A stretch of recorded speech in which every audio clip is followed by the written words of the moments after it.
Welcome to Ruxballs and Oval Balls. That's right, episode 16 of the fans' favourite podcast all about rugby, coming back yet again for another episode for you to enjoy. I'm your host, Dave, and as ever, I'm joined by the glorious co-host that is... Glory! Yay! And the crowd goes wild. Now, you may be hearing now that there is a little song in the background for you to listen to. We're making sure our song gets into every episode. If you don't like it, sorry, it's not going anywhere. Now, this week... Like it. Yeah, if you don't like it, there's something wrong. Let's face it. So yeah, the song's going nowhere. It's playing in the background now, so you still get the full song. Because last week I just was not happy with only giving you a little snippet. So now you get the whole thing whilst we talk through our general niceties. And general niceties aside, we're going to amble nicely and quicker than usual into mundane banterland, Rory. So, what do you have this week in mundane banter? Well, David, the last few days it has been very mundane. As I teased last week, I am doing a large walking challenge in May. So I spent the last 3 days doing lots of hiking. So I've hiked 35 odd miles over the last 3 days. That sounds which horrendous. has been very painful. But in much more exciting news, after the players' dinner on Thursday at Westcliff Rugby Club, yours truly, your favourite co-host, was named the second team captain. No way. We have a podcast promotion. We have a promotion, our first ever promotion on the podcast, and an official appointment to a podcast co-host. How does it feel, Rory, to be appointed to such a prestigious position?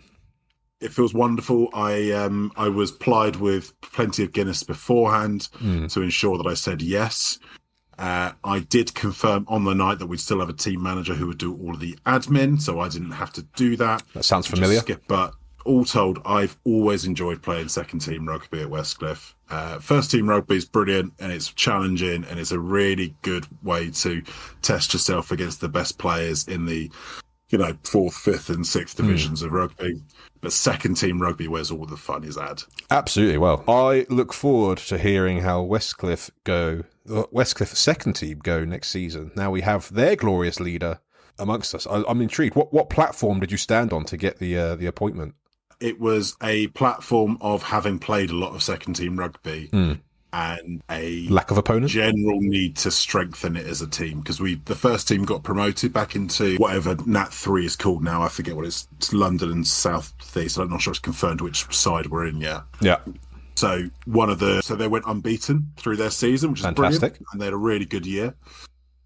But one of the glaring weaknesses in the club at the moment is the gap between non-first team players and regular first team players. And we need the second team, aka the Lions, to strengthen up and be a much more consistent force and be seen as kind of first team reserves. So you are the bridge that is going to fill that gap. Absolutely. It was on my plentiful shoulders rests the real upward strength of the club, and I'm willing to take that on, that responsibility, as long as it doesn't also include, admin or paperwork. Well, all I can say on behalf of myself and the listeners, I hope, is congratulations and all the best to the season ahead.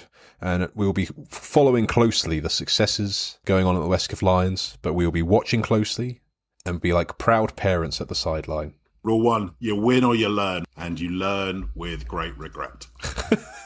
And that is how you get appointed a second team captain, people. Well, Rory, once again, I feel like we may have failed the brief because that wasn't mundane at all. We're really going to have to start thinking about renaming that section because we're getting far too interesting. Well, we can't start calling it interesting banter. We can't live up to that brief week in, week out. I don't do that much. No, yeah, it's a real struggle. Thankfully...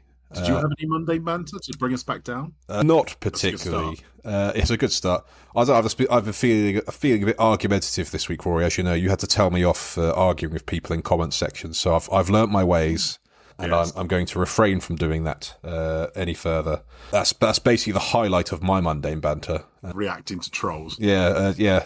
Unfortunately, I have a particular dislike of trolls, and I often rise to the bait. But no more. So trolls out there, you can try all you want.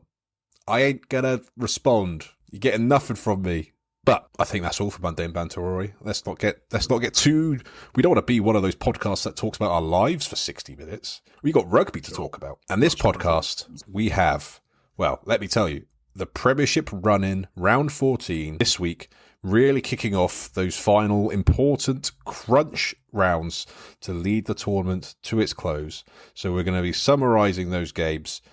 Once we've done that, we've got a little bit of DPRFR. It might be a little bit extended. Who knows? We'll see. We'll see how that pans out. We'll talk a little bit about the Women's Six Nations and maybe some Q&A. We'll see what we've got time for.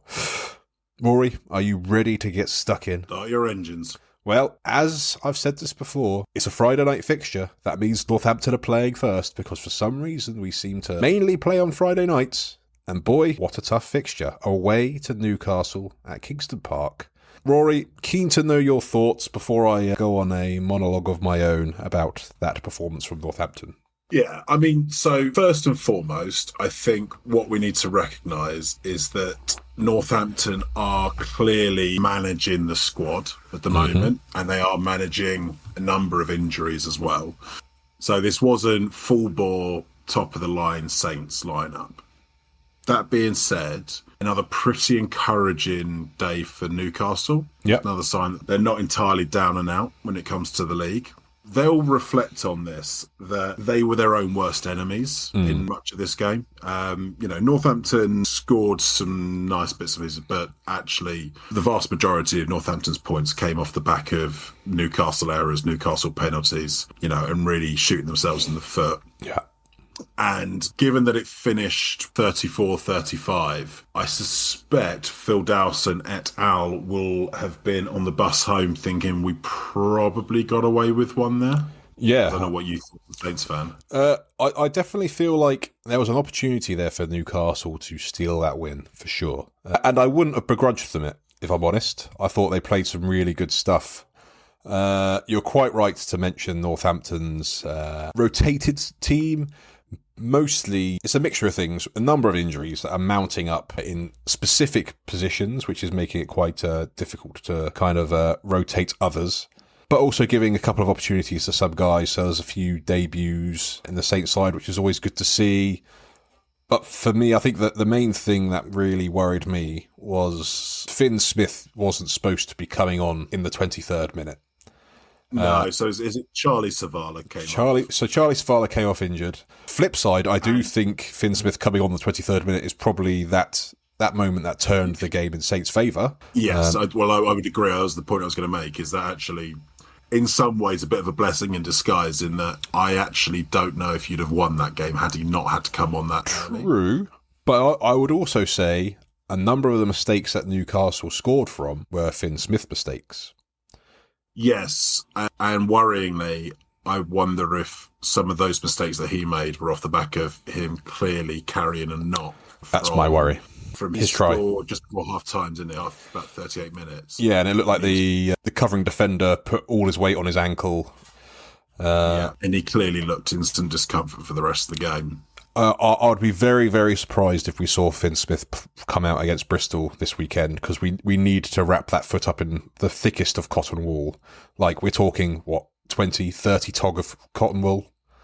Oh, I mean, serious tog, serious GSM. I wouldn't let that ankle see the light of day until basically turn up at Croke Park or the Aviva or wherever that is being held. In a neutral venue, sorry, we've been very clear. Yes, it's a neutral venue. Yeah, so that is a worry for me. I'm also worried by the fact that James Ram got injured in the warm-up. We're already down George Hendy. We're already down Ollie Slightholm. We're already down, there's no certainty that Furbank's going to be back in time. We had to give a debut to Will Glister, who thankfully had a pretty solid performance, I'd say, for a 19-year-old up at Kingston Park for his first game in the Prem. Picked up a lovely try. Yeah. I was, reasonably in performance, all told. Is there any prognosis on any of those back three players returning for Leinster? Hendy's out for the season, from what I've been told. Ram, unconfirmed. Slightholm's out for the season. So we're kind of relying on Ram coming good. to be able to give us a chance to put out a back three, and that's if Furbank can potentially start at 15 and then move Freeman back to the wing. That's the only back three, I think, that we could potentially field that would give us any sort of chance in the neutral venue. So what would we think assuming that those who are maybes become yeses. So the back line we would hope then would be Mitchell, Smith, Dingwall, Odendahl or Hutchinson, Odendahl, and then Freeman and Furbank. Yeah, okay. I mean, look, that's a competitive back line. It's a shame that Slyholm and Hendy aren't available to boost the options. And then they bring a bit of stardust themselves. Like, Hendy is the second highest meter per carry maker in the Premiership, behind only Will Muir. Slightholm, last year's top try scorer. Like, these are players that you suffer from not having in your team. I'm also slightly worried in the pack that Tom Pearson went off injured through the game. I feel much more comfortable having Pearson in the squad than not in the squad. So hopefully that's nothing serious. Again, I haven't got any report on the extent of that injury. But it felt like, although Saints got a probably much needed 5 points just to kind of feel comfortable in that 8th slot in the league, at what cost? Well, I mean, we spoke about it before. You didn't have a huge number of options there. The squad depth's not great.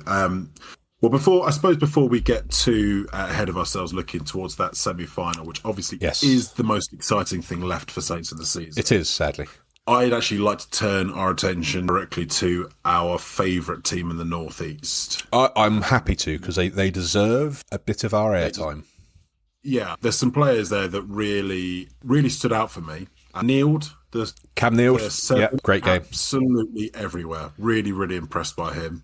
We're going to touch on McCallum and Blameyer later on. Yeah, I feel we might. Straight off the bat, very impressive. I thought Alex Hurl, a few difficult moments in the wind, and when he got moved to fullback, which is, it's not his natural position, but actually had a lot of really nice touches, really nice impact. Scored a lovely try about an hour in with a really nice finish. Shane Mobotoyimbo got injured because I thought he was looking very good for the first 25 minutes or so, but Max Pepper, who came on, again, really impressed. I know that Dimes is pretty upset that he's off to Bristol, but you can see why they picked him up. Yes, I'd also pick out Connor Doherty. He had a really solid game in the centres. I thought both centres did, actually. I think Max Clark is reminding everyone why... At one point, he was highly touted, wasn't he? Yeah, he was a starter for a couple of seasons at Bath, and he's not going to set the world alight physically or pace-wise, but what he is a very, very consistent performer and very effective at what he does. Yeah. And Conan at 10, I continue to be impressed by him. I think he steers the ship well. I think he's like the third highest point scorer in the Premiership or something. So I think it's only like Wilkinson and Gopeth have scored. Yeah, for Newcastle, yeah. I was going to say, not this season. I think part of the reason, I think Newcastle suffered a bit because they missed Conan for a big chunk of the season. So there's a big question mark of would they have had more wins if he'd had been there the whole year? Maybe, I don't know. It's all ifs, buts, and maybes, isn't it? Yeah. But certainly won't have helped their cause. Yeah. But I still think there's a chance Newcastle will get another win this season. Having watched them play, they've still got that feistiness to them. They were in it to the last minute. They're physical, they're confrontational, they can score nice tries. Well, everything's a final to them, because although some would look at it on face value and say that there's nothing really in it for Newcastle and everything's a dead rubber for them at the moment, but actually, I think with the issues off the pitch and from a player's perspective, you've got a bit of, well, I might need to put myself in the shop window, but there's also a bit of, I need to prove that I'm at this level for next season, even Newcastle are here. So there's a lot in it for the players, whether they stay or go from Newcastle. Yeah. For the club itself, everything is now about proving that they are an investable project and that there's an upward trajectory there. Yeah. So there's a lot riding on it from a club perspective to not throw in the towel. There's a lot riding it from the players to not throw in the towel. Dimes is not a character who's going to... I don't think he'd allow that, though. No. So I know that a lot of the teams who are vying for playoffs are playing Newcastle the last few weeks. So it's not necessarily a particularly easy run for them. No. But that being said, I think all those teams will have to be on their mettle when they come up against them, because they're not going to give anything away easy, I don't think. No, and I think they'll be there's no bigger motivation than potentially being a banana skin for one of the big boys and being a reason that they don't get a home semi-final or they don't make that top four because Newcastle turned up and showed them that we don't roll over. Yeah. But for me, again, I think Newcastle come out of this fixture, although with just the 2 bonus points, they come out with a lot of credit in the bank, I feel. There's a lot of individuals that really showed what they've got. Northampton, they saw out a really, really tricky fixture for them. Their rotated squad, a number of players that are not used to playing lots of minutes, riding the injuries, still getting that bonus point win, so they'll be happy with that. But as you say, Northampton's season now boils down to that Leicester game at that neutral venue. Game ended 35-34 to Northampton. But now we move on to some of the more pressing matters in the league, and that is Exeter versus Bath, and that pressing matter being how many points can Bath score in the league table to keep extending their lead at the top? Well, they obviously won this with a bonus point, so I guess from that perspective, big tick. Yeah. Job done, got the maximum points. That being said, this is probably the first time in the league this season where Bath, I don't know if you'd say they took the foot off the gas or they weren't there mentally, but it's the first time where you look at it when there's a slight fragility there, and maybe it's a one-off. Bath will certainly hope so, but they will probably have been on the bus back from Exeter, similar to Northampton, thinking we got away with one there because I think they weren't in the races really. I mean, certainly in the second half. Yeah, well, it's one of those rare occasions where the Bath bombs that we've spoken about before, where they just unload the bench all at the same time on the 57th minute, made little to no impact, at least ball in hand. So, like the players they brought off the bench, Ted Hill, Will Stewart, Alfie Barbary, Tom Dunn, Benno Urbano, Ross Maloney, they all were unloaded in the 53rd minute. Exeter scored more points after that point than Bath did. So that shows you how Exeter rose to that challenge. And Exeter put in a really strong performance considering their position in the table. And there's a couple of individuals that I'd want to highlight from an Exeter perspective. Paul Brown-Bampo, who scored a couple of lovely tries, he's been a genuine highlight this season. He has. He's missing highlights for them. He has, a real bright spot for them, and potentially a late contender for kind of breakthrough player season, because he's really rising through the stat charts, rising up in people's estimations. He's getting a lot more game time. And the other one is basically the player that's kind of been a standout all season for them. That's Greg Fizzolau. He carries that team on his shoulders in many ways. If you were being, I guess, slightly flippant, you could describe him as something like Ardy Surveyor light.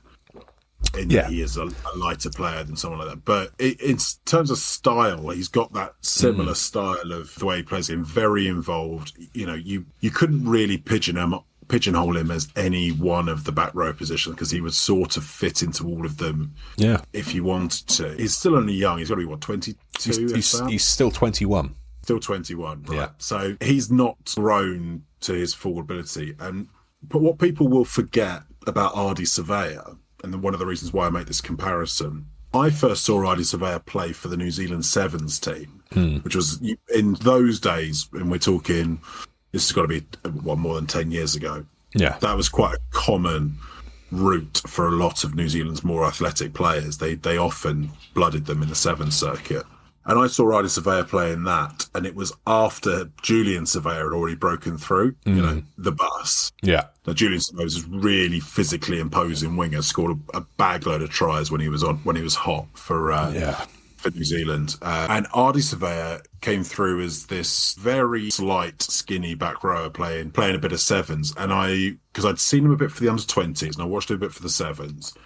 And it was when England had quite a good under-20 side. It might have been sort of the Itoja generation that was a good... I feel like, is it 2014? Yeah, I think it was the 2014 year, maybe. Yeah, and we won the Junior World Cup possibly for the first time. I forget the exact... I have a feeling that might have been the second year of a back-to-back. But I might be wrong. I'm trying to remember off the top of my head. You could be right. And Ardy Surveyor was the one that New Zealand were all talking about. Yeah.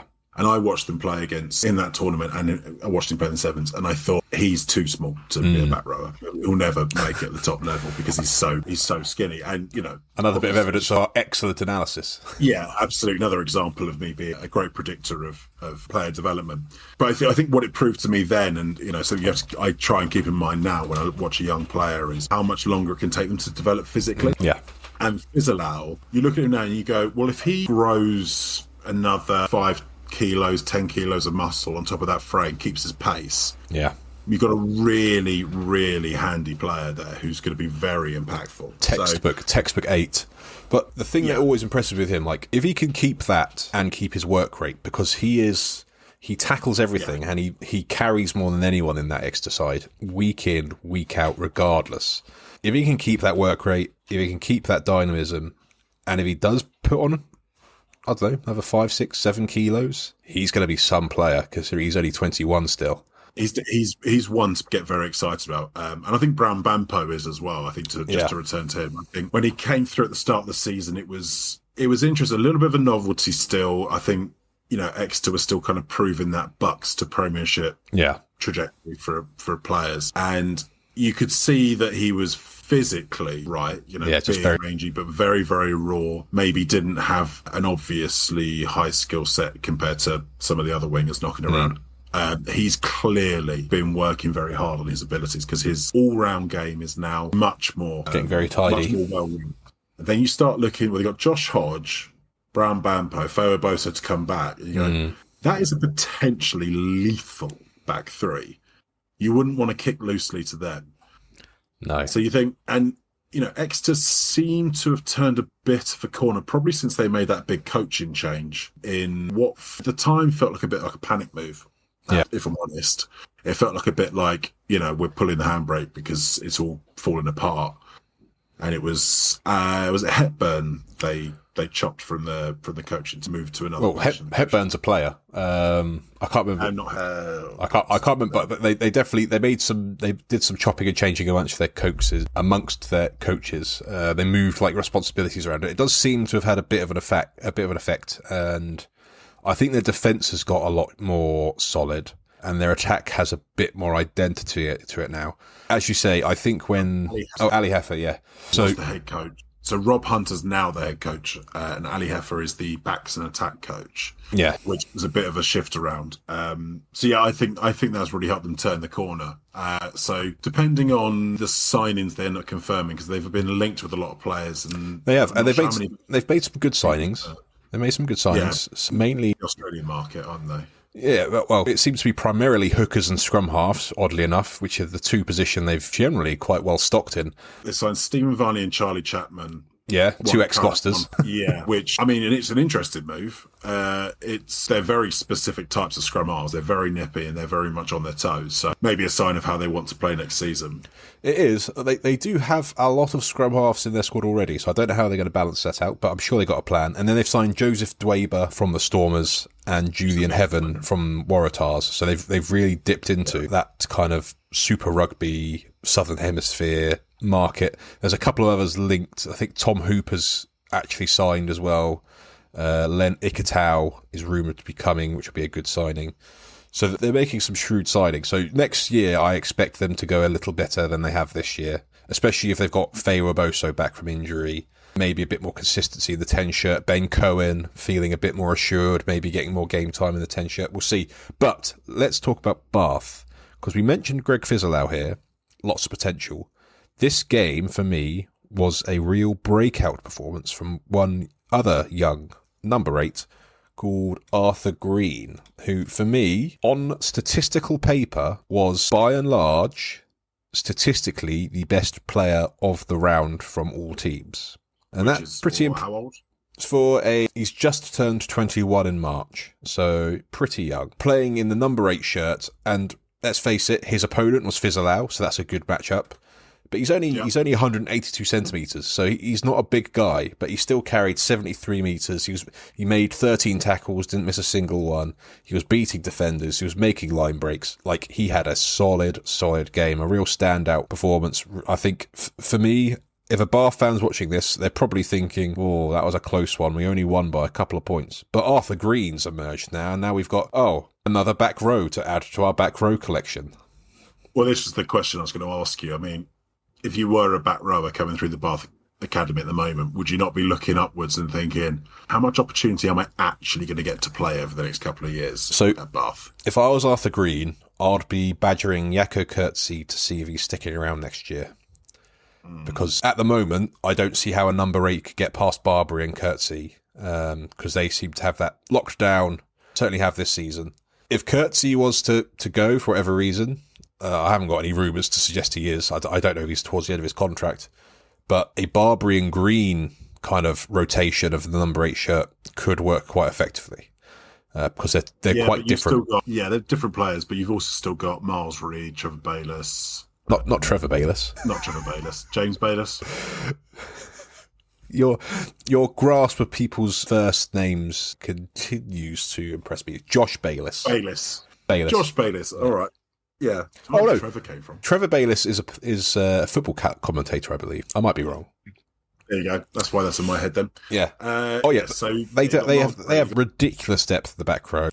Questionable how they make it all work, but we won't dig into that one now. So I do think other back rows. I think number 8's a bit different because number 8 is a bit niche, and I don't think so. Miles Reed can play 8 for sure, but I think the others generally would probably stick to the 6 or 7 shirt. It's a question for Bath going forward because they've got one hell of a great crop coming through the academy. Is how do they assure these players that there's playing minutes for them in the future, considering the depth that they have in their squad? They're almost running into a Leinster-like problem of having too many players and not enough minutes in a season to play them all. Problem being that Bath, it's not a bad problem, but Bath then don't have someone paying their bills. And well done again to Leinster for such a brilliant setup, and we're just so thrilled for all the progress you've made. Yes, I think Bath do need to ensure that they are doing that succession plan and work how to get players. Maybe I'm sure they'll know better than us in terms of what's coming down the pipeline around whether the rookie league is going to come in or what the Land Cups look like. Maybe they've got something that does help with that. But they're certainly one of the clubs that needs to have one eye on that. Did you see the news this week, Roy, around the potential franchising of the league? Yes, I have to say I haven't dug too much into it because you don't want to, and it's too scary. It's not that I'm entirely against franchising the league as a whole as a concept, but we're now at the point where this is what the third big idea that's been floated throughout the last 6 months about what they're going to do with the league. And how does franchising the league work with having the championship? It doesn't. But it got my mind whirring. Rookie league, you have rookie clubs in the championship that feed into the franchised Premiership. So like the baseball system. Yeah. I mean, don't like it, but that it's an idea.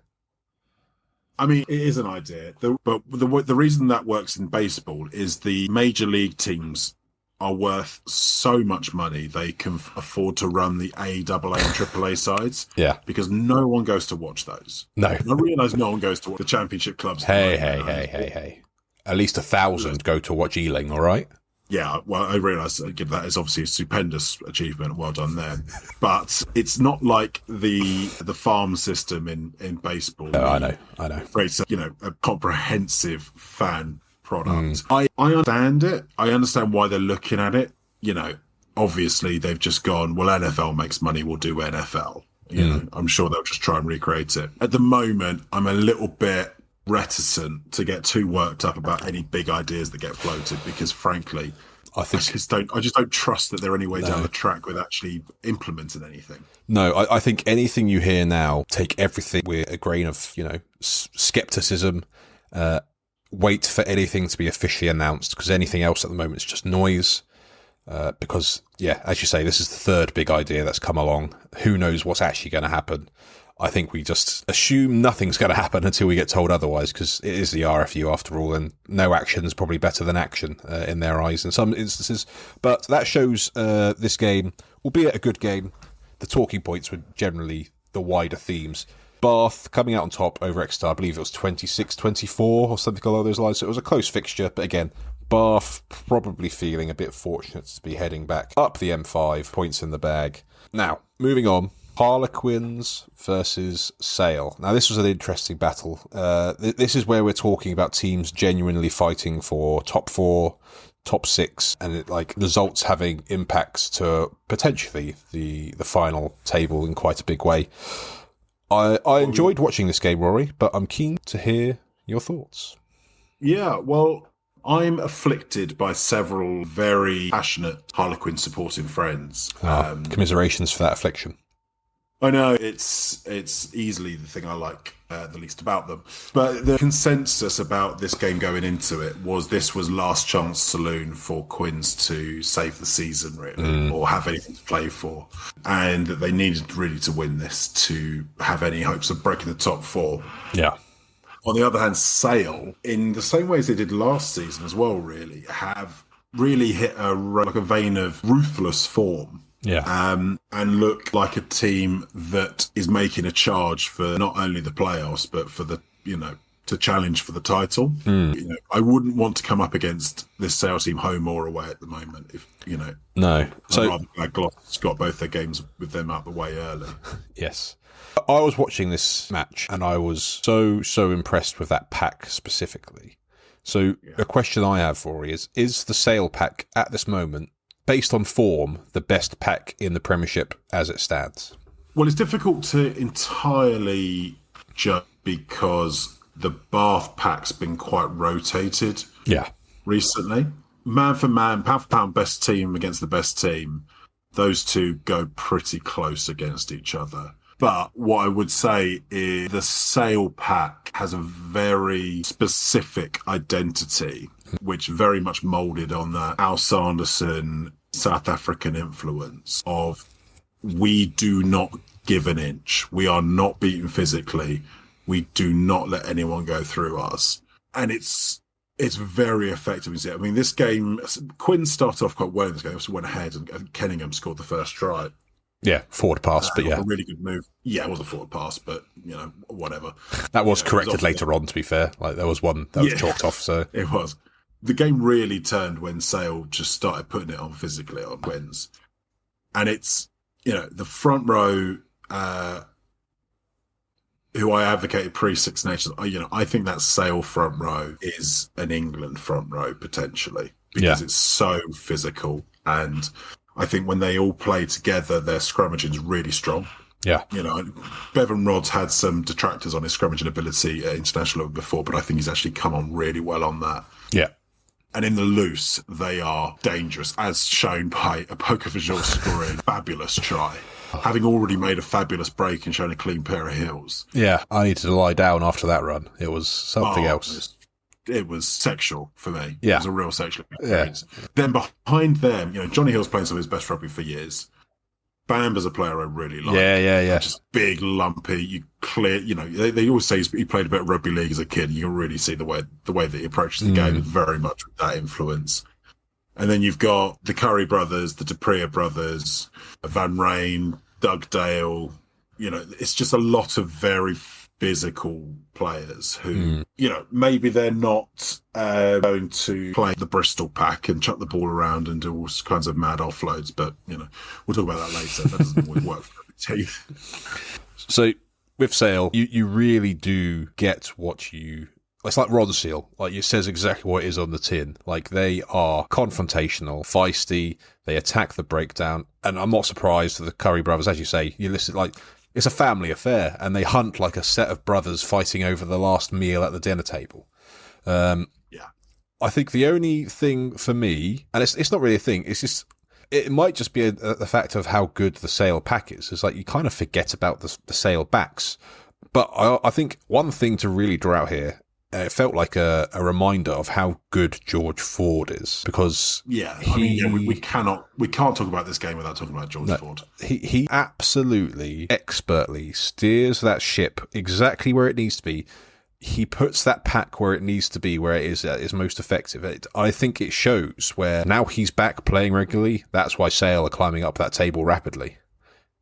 Yeah, he's been an absolute difference maker for them, and for anyone who has ever maligned George Ford or questioned why coaches love him, just watch this Sale team. Watch this game of the weekend, because he is such a point of difference for them. The way that he plays the ball to the line, the way that he takes the right option, is game management. Passing. Look, I would put his skill set up against any fly half in the world. Any fly half. He's physically maybe not, he's obviously physically not imposing. He's not the quickest player. He's not going to be an all-court 10, But from a skills perspective and a decision-making perspective, I put him up against anyone. Yeah, I'm inclined to agree. When you consider that, like as you say, like physically he isn't imposing, and the levels of rugby he hits, like he punches above his weight, like pound for pound, he must be one of the best rugby players in the world, pound for pound. Oh yeah, absolutely. Yeah, he's right up there. But how about Harlequins? What are your thoughts about Harlequins in this game? Yeah, that being said, yeah, we should really give them some credit here, because physically they were battered by the Sale pack. And, there's no getting away from that. The big Achilles heel of this Quins side has been that their pack is physically not up to it in the league. That has been their problem all season. But what you can't accuse Quins of is an inability to score some really lovely tries. And they very, very nearly got themselves back into an opportunity to win this game. Yeah. Right up until overplaying too much in their own 22 and throwing the intercept. Just forced it. Robot. Yeah. Robot. So I think it was Waghorn as well, as his player that we really like. Yeah. That was unfortunate. He'd just come off the bench, and that was kind of like the first thing he'd done. So he was obviously trying to put a mark on the game and just overthrew his hand. It's a shame for him, but what I would say is Caden Murley got back on the score sheet and looked pretty lively and looked pretty physical in defence. Good to see him back. I hope he bounces back from, obviously a disappointing England campaign in the sense of only getting the one shot at it and it being a bit of a mixed bag. Yeah. So I hope he bounces back and shows a bit of form. Johnny Colling himself, I think, is playing really good rugby at the moment. Scored the try that kind of gave them a bit of a lifeline in the second half, and he looks really physical again. I think there's been a real uptick in his game fitness. He looks closer and closer to being an 80-minute player, which he hasn't been up to this point. And if he can make himself an 80-minute player, he makes himself a very interesting prospect for England. Yeah. Because the fact that he's played second row for a couple of weeks for Quins, versatile, having that dimension, that versatility makes you very attractive to coaches. Yeah, coaches love that, having someone that can basically play anywhere in the back five now, can't it? Yeah, which is, and to be a genuine line-out option, really handy. Yeah. Nathan Jabulu, who great, is off to set, looks really interesting. Very dynamic. Extremely dynamic. And Anderson on the wing, whose first name I'm not even going to pretend to try. Cameron, there you go. I haven't seen much of him before. I vaguely remember having watched him a season or two ago. Yeah. I'm not sure if he's naturally a winger He's or not. He's a fullback. He's a utility back. Yeah, okay.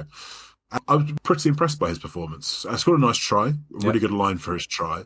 Pretty tidy all round. Didn't solid. look at weeks. Yeah.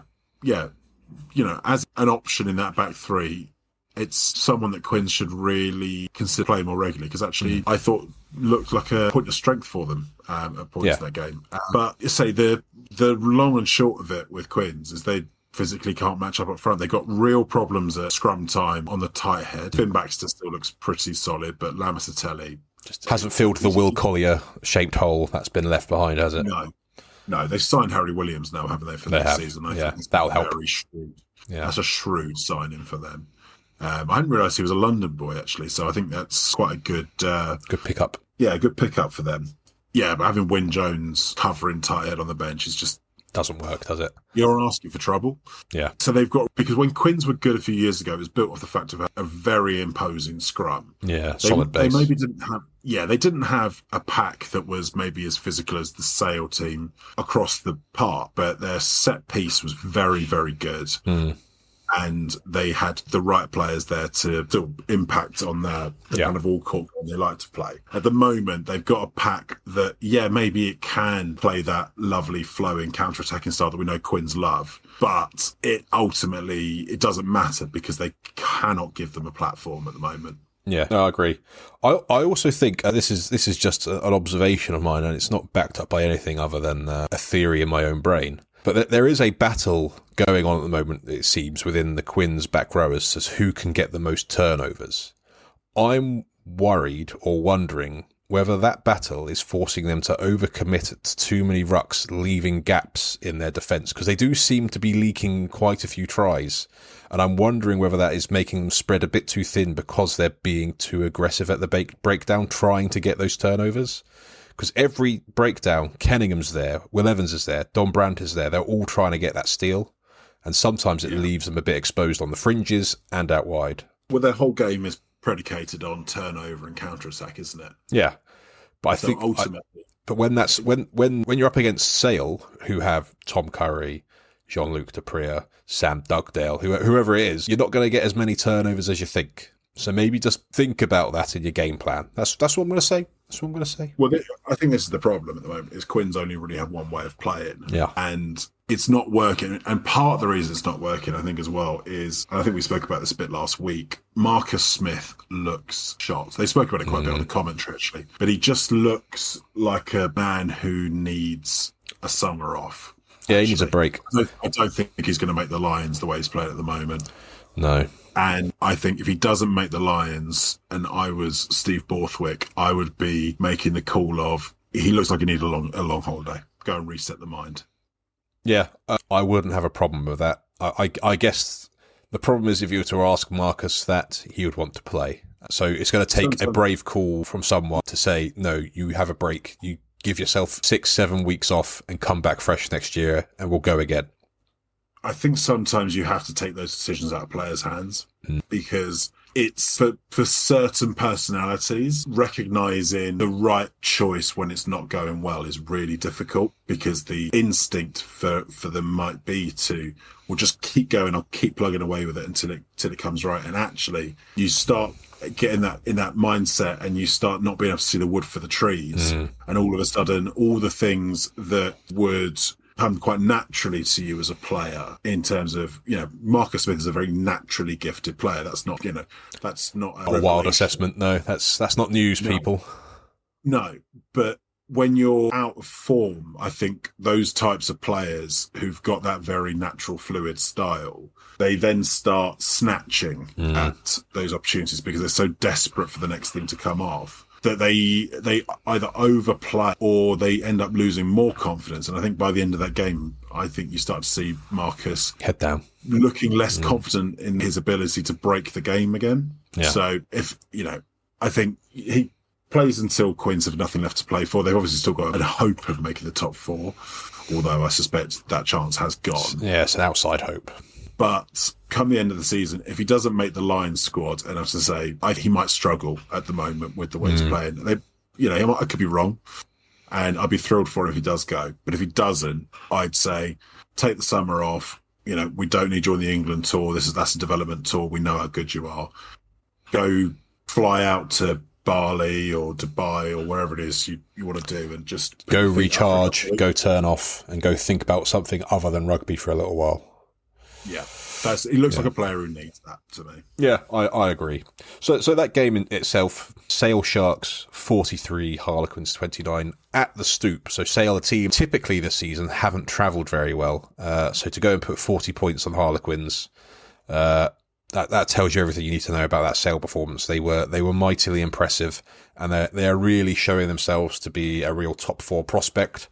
Now, moving on to this next fixture, I imagine Rory will want to gloss over this one quite quickly and not go too deeply into it. But it was Saracens versus Gloucester, another battle for kind of top four hopes for both sides.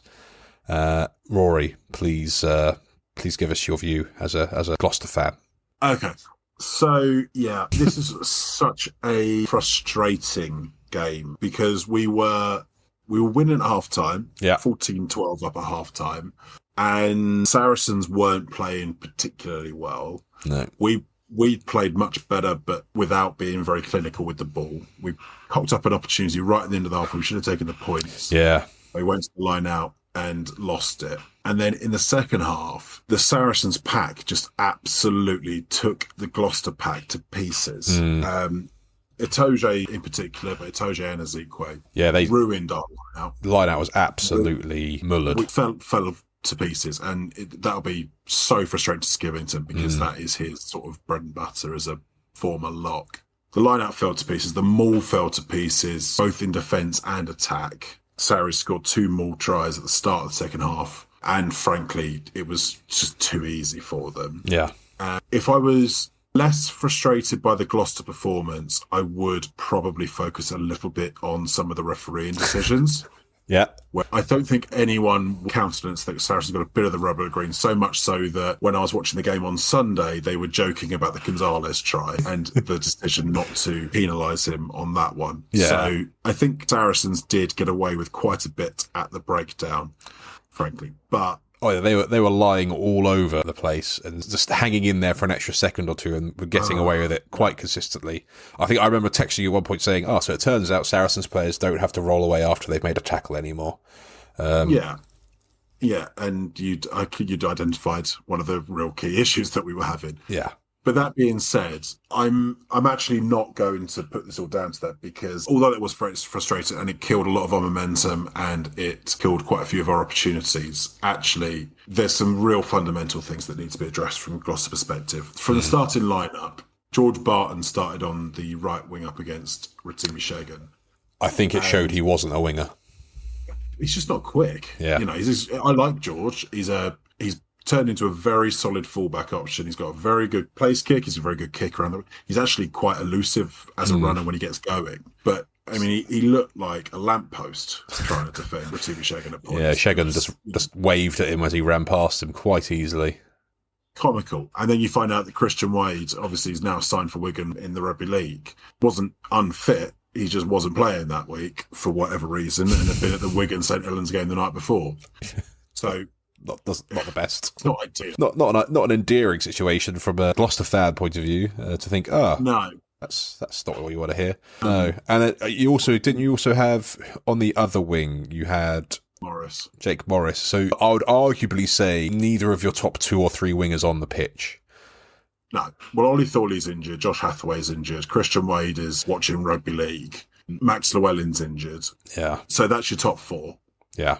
Jake Morris, a lovely touch for the opening try. Did a lovely little grubber kick inside for Chris Harris. Yeah. But actually, at points, was quite tidy with the ball and had some nice little runs here and there, but just fundamentally wasn't really up to the level. If we're being totally brutal about it, and I don't like to, because, he's a young kid and he's got plenty of development to go, but just not the fluid operator you want. And George on the other wing, he was just clearly out of position. Yeah. And maybe it would have made more sense to put him at fullback and Santi on the wing, but it does feel brilliant. Yeah, Santi had a great game again. It does feel a bit unfair to dig into Barton a bit because he was clearly out of position. Jack Cotgreave, who came on, had a couple of nice touches. He's a player they're very excited about, but he's 19, so it is what it is. There, ultimately, you just got to put down. It was a really poor second half from Gloucester. Yeah. They're going to have to pull their socks up a little bit here because they've got 4 games left against the bottom 4 teams in the table, so they've got a really good opportunity to make the top 4. Yeah. Out of 20 possible points, getting 15 of those is not beyond the realm of possibility. Even getting 20 points is not beyond the realms of possibility at this point. No. So it would be such a shame after what has been such a promising season for us not to make a late charge and really secure that playoff spot, because whilst I don't expect us to necessarily go on and win the title, you've got to be in it to win it. Yeah, absolutely. So if you make the playoffs, you've got, in theory, as much chance as anyone. So, they're going to have to get that right. And I think Skivington's going to have to get it right because at the moment, something's not quite clicking. It kind of feels really, that the Bath games have seemed to have killed a bit of the confidence. Yeah. I feel like that's kind of put a bit of a stopper in the momentum that Gloucester definitely had prior to that. But it feels amiss to gloss over any more the Saracens' performance. Yeah, I mean, fair play. I say Toje and Ezekwe were both fantastic. Yeah. Ollie Hartley and Nick Tompkins in the centres, I thought. Yeah. Pretty decent. Very good. Yeah, both very good. Theo Dan's he's back in form. Yeah. Yeah. They're really starting to get that kind of Scout Bricks-like performance out of him on a regular basis. Yeah. Ben Earl was an absolute nightmare all day and just spoiled so much Gloucester ball. Burke at 10, Fergus Burke. I know that you're a little bit more reserved on him. Personally, I think he's been a good signing for Saracens, and he's looking like a player who can potentially steer them to a challenge. I think he's been a good signing. Do I think he's the same level as their previous 10? No. But then there's not many 10s in the world that are. One thing I will say, making that point in the stands. Yes, I'll touch on that in a second. One thing, so Tom Willis, I've been banging on about how good Tom Willis has been all season. I think he's starting to look a bit tired. Well, he was certainly targeted by Gloucester, who for a lot of the game defended really well, very physically and harshly, and quite notably, he was really struggling to get meters. Mm. What I would probably say is he has been used a lot. Yes, so he might actually just be tired, because I mean, I see Andy Christie is now back in the team, and he's one of the kind of good utility players they've got as an option at 8. But up to now, it's been either Willis or Earl, and actually they've really needed to play both of them for a lot of this season. So it might just be that he is genuinely lagging. There's a lot of miles in those legs, because I think I'm grudging ever taking him out of my fantasy team, because he always has the potential to basically win it for you every single week. But I just can't help but feel that maybe he is feeling the effects of having one hell of a season so far and being undroppable. But before this, you did say about the away fans. What were your thoughts on the stories that have come out off the back of that and the away block? I don't know what people want. Do you want an atmosphere, or do you not like? Well, you're not going to get it at the Stonex. I mean, first and foremost, is there a more annoying stadium announcer in the country than the guy at the Stonex? No. Not sure there is. The Quins one would push him close, but, it's between those two for me. The point of having the away section was to create an atmosphere. You can't then say, we want an atmosphere, but we want it totally sanitised. You're not allowed to make any kind of chant, or you can't be at all abrasive or anything as a fan base. The Gloucester fans, for anyone who's ever been to King's Own, the Shed are not nice to opposition teams. That's not why it's not why it's a famous atmosphere. No one's ever come away from getting dug out by the Shed thinking, God, they were really lovely to me actually for that whole game. Even though I made loads of mistakes, they never really picked it up. They're passionate and they are confrontational as a fan base. Yeah. You've given them an away section and you said, we want an away section so you can create an atmosphere. And you've said one of the trial games is Gloucester away at Saracens. So you obviously want them to bring the Shed. Bring the Shed to the Stonex and try and create an atmosphere. And they did. They were loud. They were louder than the Saracens fans. But then all I've seen afterwards is that the stewards were threatening to kick him out for chanting that Fergusburg was a poor man's Owen Farrell, for want of better words, maybe? Yeah. Slightly different language. It's funny. It's a funny chant, and it should be allowed. And everyone online, as we go, do we really want this to become football? Or, the Gloucester fans were awful today. It's horrible. And, I mean, the amount of snobbery against Gloucester fans that I've seen, which is genuinely probably the only actual primarily working class fan base of any of the teams. Yeah. Let's be realistic. Yeah. If you look, none of the others come from any working class towns. And the way that other fan bases talk down about Gloucester fans for being like footballers or being hooligans or being things. The way that ridiculous. Boring rugby people talk about football people when they clearly have no idea about what it's like to be an actual sports fan. It's so snobby, and it's almost always directed at Gloucester fans because they do bring an atmosphere. Yeah. But you've asked them specifically to do that, and then you've had a go at them because it's not some sanitary. Like, what do you want them to do? Like the American soccer fans who just go, just wave a napkin. Fight, win, fight. I mean, win. Yeah. Well, all I'll say, Rory, from my point of view, Gloucester fans are some of my favourite fans, present company not included. But I've often said what some of my funnest away trips have been to the Shed, because you know what you're going to get. You go there knowing what you're going to get. You're not going to be liked by everyone, but it's all relatively well-mannered. And at the end of the game, everyone still shakes hands and wishes each other as well. And that's the way it should be. It's a good bit of fun. I'd advise anyone to go to the Shed as an away fan. It's amazing. It's honestly, if you're a sports fan as well as a rugby fan and you like atmospheres at sporting events, King's Own is basically unique in English rugby from that point of view.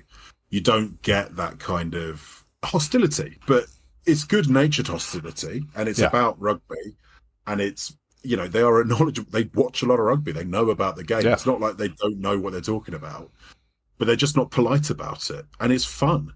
Yeah, absolutely. But on slightly dour point to end the summary on the Gloucester game, it did end 6-4 to Saracens. So Gloucester, it was poor. Gloucester go home with nothing. Poor result. Yeah. Yeah, poor result for Gloucester, and I say they need to pull the socks up. They do. Going into the run-in, because if they were to, I don't think they're going to drop out of the top 7. I don't think that's likely to happen. No, that's not going to happen. But if they have any ambition of getting that top 4, they really need to turn things around next week. And, Exeter at home, that is probably a good fixture to try and fix things and get back on track. And as I think they have probably got one of the more favourable run-ins in terms of fixtures. So I still think odds are with them getting the top 4, but they can't. I don't think they can afford too many more mistakes. We cannot have another banana skin. Especially considering the way this league is suddenly turned, where the physical, confrontational and attritional teams are coming out on top over the expansive, exciting running teams. And that leads us to the Sunday game, where it was the great entertainers Bristol up against the attritional, unoptimistic Leicester Tigers. What were your thoughts on this game, Rory? At some point, I'm going to have to make a decision about what I think about Leicester's team. And I can't bring myself to work out whether I think they're good or not.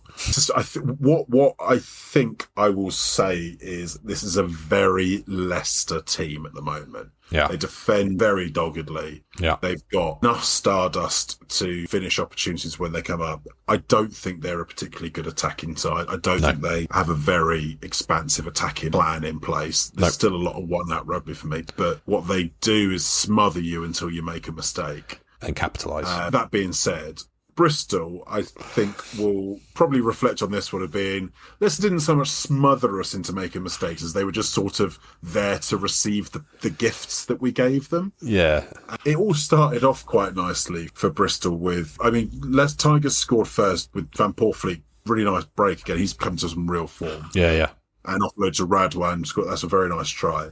Bristol then responded with the most globe-trotting offload from Ravuvu to Ibitoy. So good. It was just... I've never seen a pass go that quickly out of the back of the hand whilst being tackled. Well, did you see the one from Satutu a couple of days earlier in Super Rugby? No, was it similar? Satutu, the number 8 for Auckland Blues, did one on, it would have been our Friday morning, I guess. Very similarly, right, and went through it out the back, really flung it out wide to the winger. And I thought, I'm going to bank that just in case I need to talk about that on the podcast next week, because that was phenomenal. And then Ravuvu did an even better example on Sunday. It was superb, and I really like Ravuvu. He's excellent. He's like archetypal Fijian for me. Yeah. But from there, Ibitoy, who was on his first game back from a long-term injury and was clearly desperate to impress, then effectively scored an own goal by just throwing it to Odias and Collins to run it. Yeah, just put it on a plate. And then Radwan chases down Ibitoy. The Tigers get the line out. And then Van Poortvliet scores off the back of that. And Bristol was so sloppy. I know they like to play this offloading game, but at some point, I'm just so surprised that someone like Ellis Genge doesn't go... Just keep it tight for 5 minutes. Yeah. Just maybe take contact once. We don't have to chuck everything in the air and just see what happens, because it killed them in this game. Yeah, because they just dropped. They were just dropping everything left, right, and centre. I know it was a sunny day, but they must have had sun cream on their hands still or something, because the way it's just nothing was sticking. So one thing with Leicester is I was looking at the stats for this game. They barely had the ball, and to score 36 points, 5 tries. I think that tells you they didn't have a single player make more than 10 carries. No, they didn't need it. They didn't have a single player carry more than 50 metres. Well, all they did was they stayed on their feet. They let Tommy Rafael and Montoya compete at whatever rucks they wanted to. Did they? Rafael, that's the best I've seen Rafael play for some time. Best game of the season from him, I'd say. He was phenomenal. Him and Liebenberg, I'd say. Yeah, and they were a handful.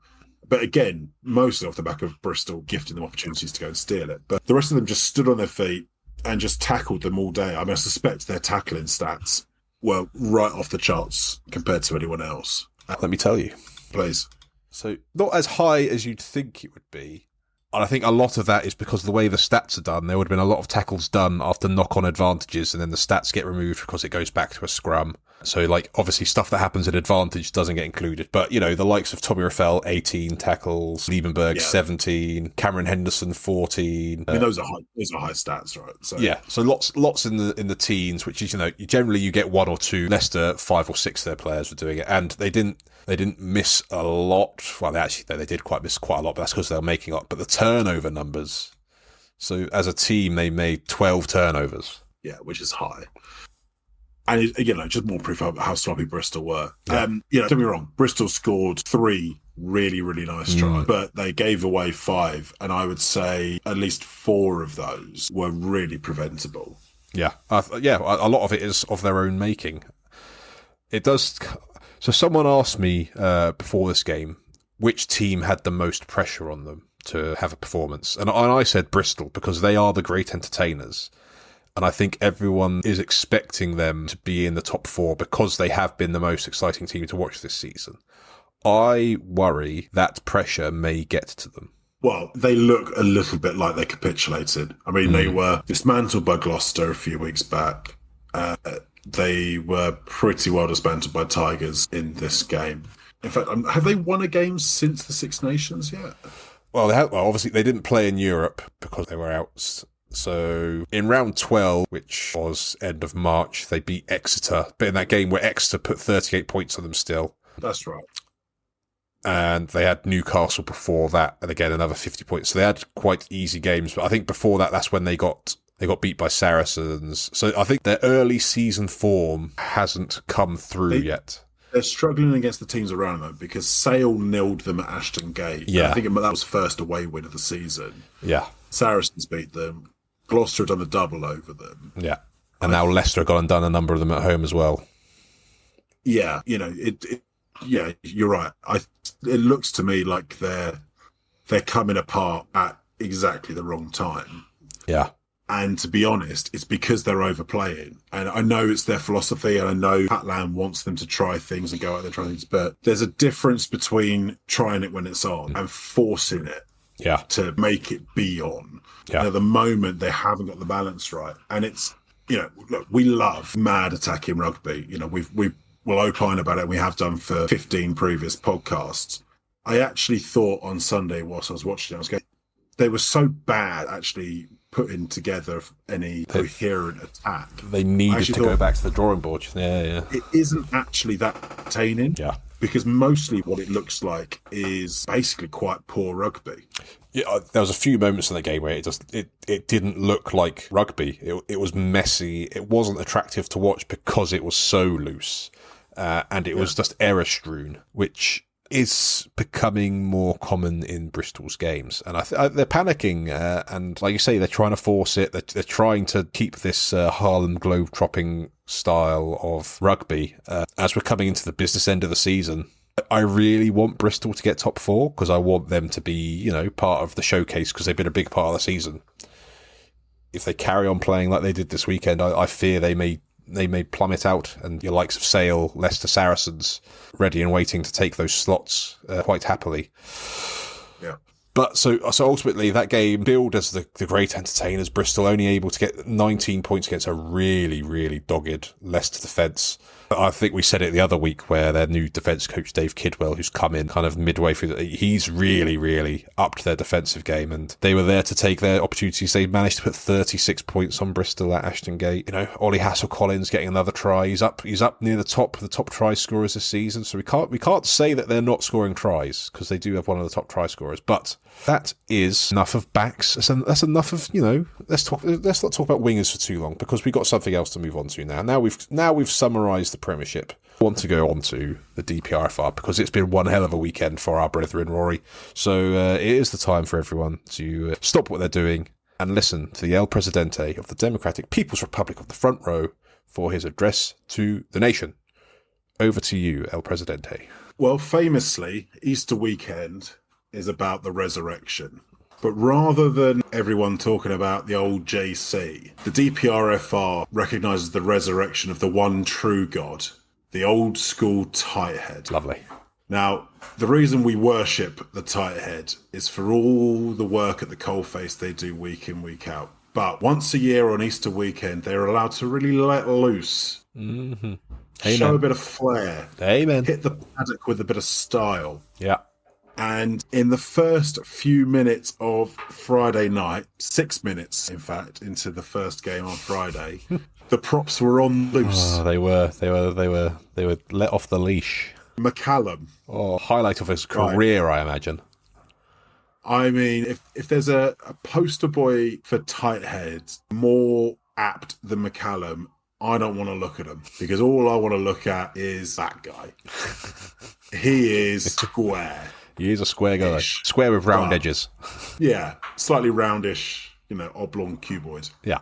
Well, 6 minutes into the game, he pulls off a phenomenal line, makes the break. Yeah, little show and go, and puts Jamie Blamire, a fellow front rower, in for the opening score against Saints. Sense of brotherhood. And even the most hard-hearted Saints fan would have had to have been on their feet applauding that one. Yeah, I did not begrudge him that moment at all. I could only sit back and be like, fair play.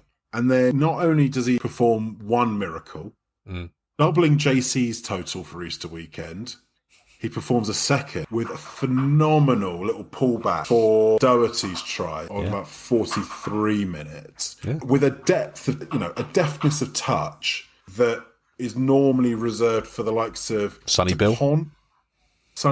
Yeah. It was beautiful. And, I'll say it, McCallum, in my mind, beautiful. Absolutely. But don't think it's just the one tight head performing miracles on Easter What? week. Are we getting 2 for 1? We're getting a 2 for 1 this week, which is why the DPRFR's Easter is far superior to the Judeo-Christian one. Heard it here, folks. Heard it here first, folks. Well, in the DPRFR, you not only get McCallum up in the northeast, hailing from the northwest, Asher Apoku Fajul, as we alluded to earlier. Wow. Not only making a clean break, beating, I think, 4 defenders? 5. 5 defenders. Yeah. I mean, as a tight head. In the middle of the field, it wasn't like he was, No. He just running.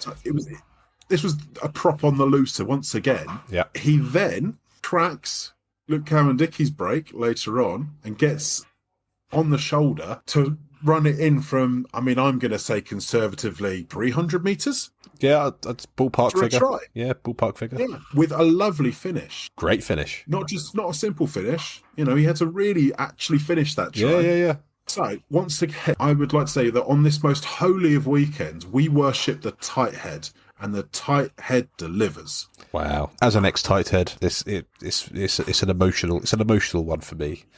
But I do need to bring your attention to a potentially more sinister aspect of the weekend from a DPRFR's position. There's a few reports in of potential subterfuge, potential infiltration to the front row. We need some sort of confirmation, maybe some tests to be certain. And there may be a case for excommunication here, because quite frankly, in the Harlequins versus Sale match, I was witness to one Luke Cowandicky setting unrealistic expectations for fellow members of the DPRFR by being incredibly eager on the kick chase and absolutely showing stamina, athleticism and speed that is not typical of a front rower, Rory. So I have serious issues that expectations of front rowers is going to change. So I really wish you to investigate this issue with haste. So Luke Cowandicky stands charged with the crime of heresy. Well, what I'll say, David, even in the Garden of Eden, there lay the snake. The devil brings temptation even on the holy weekend. The greatest trick the devil ever pulled was to convince the world he was a back. In reality, the devil can appear in many forms, even at hooker. So Luke Cowandicky, I think, needs to perform several. They're not Hail Marys in the DPRFR, they're Hail Leonards. Sorry how much further I can stretch this one out. But for the crime of heresy, he must make reparations to the court, church and the crown, no doubt. Oh, thank you. And if he doesn't stop this blind disregard for his brethren in the front row by chasing down all these kicks and chasing down players who make clean breaks. Yeah. He will be fully excommunicated, because I can't have my brethren expected to week in, week out make these kind of breaks. These are once in a season kind of occurrences. Yeah. Murray McCallum's not doing that, so why are you doing it, Luke Cowan-Dickey? Yeah. Think on it. Think on that. Oh, there we go. I feel justice has been served. I feel completely at ease. Once again, I can only thank you, El Presidente, for continuing this long-standing metaphor we have around the DPRFR. And it will keep going. It is not going anywhere, people, no matter how bored you get of it. We enjoy it thoroughly. So, Rory, we've got a little bit of time left in the podcast, so I feel it would be amiss for us to not talk about the Women's Six Nations. That's had its round 4 this weekend. Really coming up to the final showdown, and things are setting up nicely for an interesting final round of fixtures. But talk me through your observations, if you will. Yeah. Well, I suppose on the surface, in some ways, we're heading into a Grand Slam deciding weekend, much as we expected at the start of the tournament. England and France have won all their games. England with 4 bonus points, France with 3, and the best 2 teams go up against each other. Under the surface of just looking at the results in the table as they stand, I think actually this has been a continually more interesting tournament for the development of certainly the other 4 nations. Yeah. So Italy went down swinging against did France. they? Yeah. So they were 21-12 at half time and looking good for it. And it, in much the same way that we spoke about the week before, really it was only the bench power that got France through there, and there will probably be another team thinking they got away with one a little bit there, and Italy probably be disappointed they didn't kick on a little bit in the second half. Yeah, again, another one that they may feel like they've missed an opportunity there, because I think it was within reach. But they were more than competitive with France there. And, Italy have had a bit of a mixed bag of tournament, I suppose you'd say. Quite hot and cold. But actually, if you put it all together, they got an opportunity next week to go up against Wales, come away with 2 wins for the tournament, and eventually even end up 3rd in the table, certainly shoring up 4th. And I think for them, that's a real upward trajectory. Yeah. Ireland fully dispatched Wales in the end. Wales, I think, gave it a good crack in the first half, but Ireland, again, their upward trajectory is very, very obvious to see. They look like a team that's really improved as the tournament's gone on. Yeah. Spoke about how much they gave England a crack last week. And actually, I think the Ireland at the end of this tournament might look back on the first couple of results and think we maybe could have given France a better crack, actually, if we'd played as well as we are now. So they'll be licking their lips at the opportunity to take France on again soon, because they're not that far away at all. And they're not that far away from England either, actually. No. So they need to keep up the trajectory, because they're looking very, very impressive. They're closing the gap, aren't they? Yeah, 100% they are. England put on a bit of an exhibition in this one, actually. Yeah, show of force.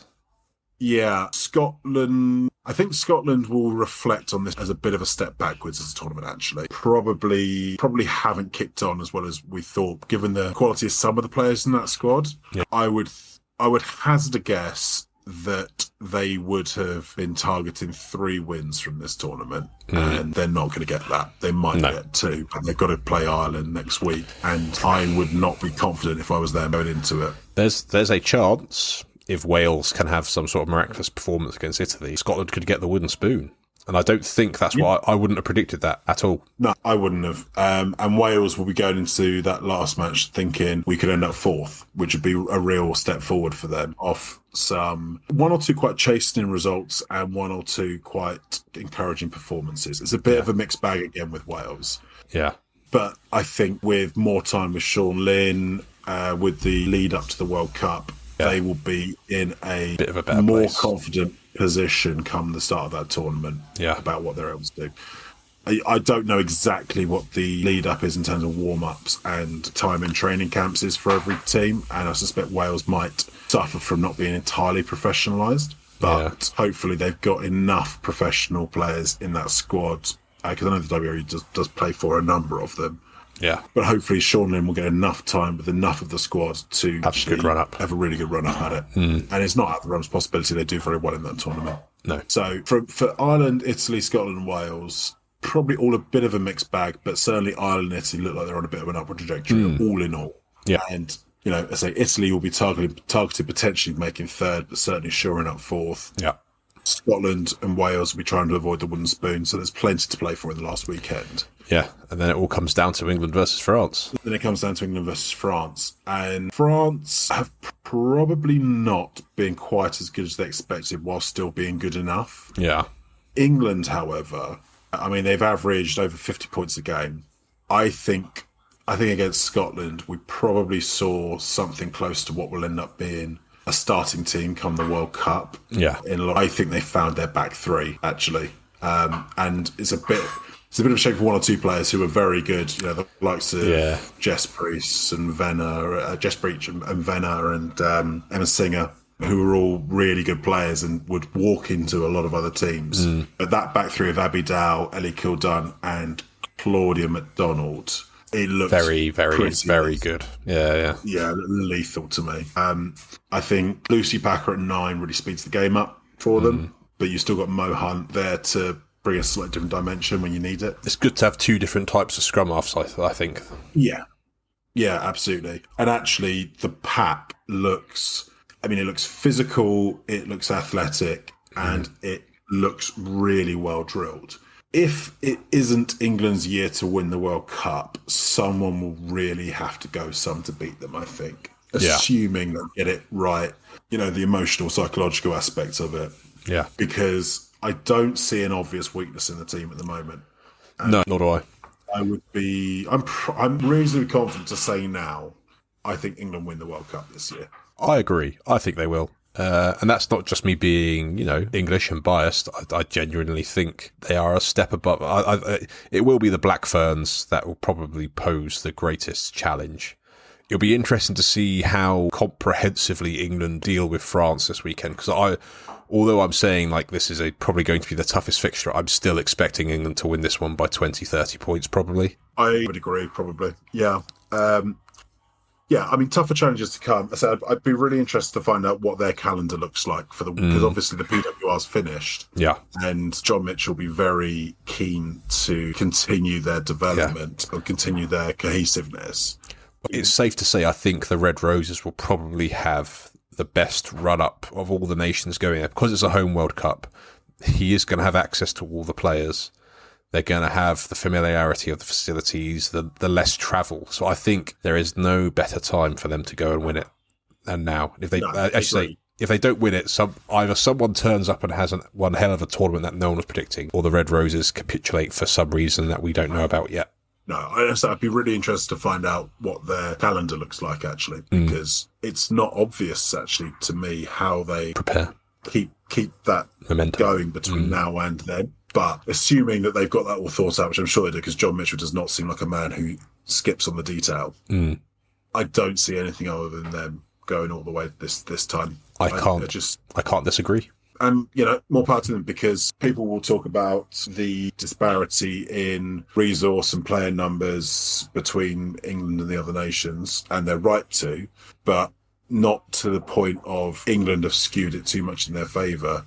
England should be commended for the work they've done, actually, to build women's rugby in this country, because actually... It's almost like it's been run by Leinster. Yeah, you know, and by which we mean thoroughly brilliant and beyond reproach. Just to be very clear to absolutely. anyone who's commenting on our YouTube videos. No, I think you look at that England team, and it's not just that they're well drilled and clearly fit and athletic. The moving parts within the team, the bits of stardust in the right places, you know, your likes of Ellie Kildun, your likes of Max Matthews or Money Packer, who's, you know, even though she's been around forever, seemingly. Yeah. Still turning up and performing like that. More Muirs, you know. Yeah.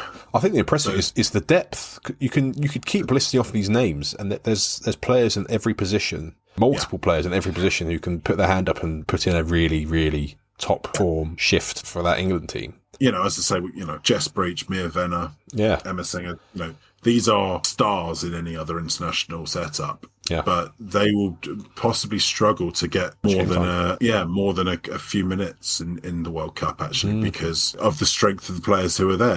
Ellie Kildan is, pretty much beyond doubt the best player in the world, I think. But Abby Dow is, the handoff for two handoffs for her try was phenomenal. And Claudia McDonald, who's I don't think I'd really seen play before. She's, powerful. She's got a set of shoulders on her that, frankly, I'm extremely jealous of. And she's very stocky as a back three player, very different to Abby Dow on the other side, who's quite an elusive, quite a slight player.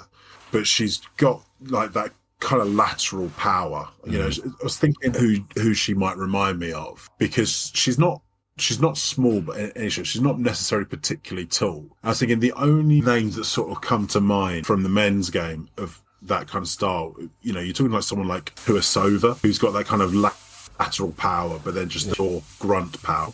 I was thinking like Josh Lucy of yesterday. Yeah, Josh Lucy's a good shout. Yeah. But no, I just say, I think that England team's going all the way this year. Yeah. I do. I can't disagree. I cannot disagree, Rory. Right, that's the Women's Six Nations, round 4. Done and dusted. We're not going to do Q&A in this episode because there might be a little treat for you later in the week. Maybe. We'll soon find out. So what that means is, Rory, we're going to wrap up the show. Do you have any final words for the listener? And on the third day, the tight head rose from the grave and scored another phenomenal try. And with that, we will end episode 60 of Fluxballs and Overballs. Hope you've enjoyed listening, and you return back to listen to us again, ramble on next week, or who knows, maybe a little bit sooner.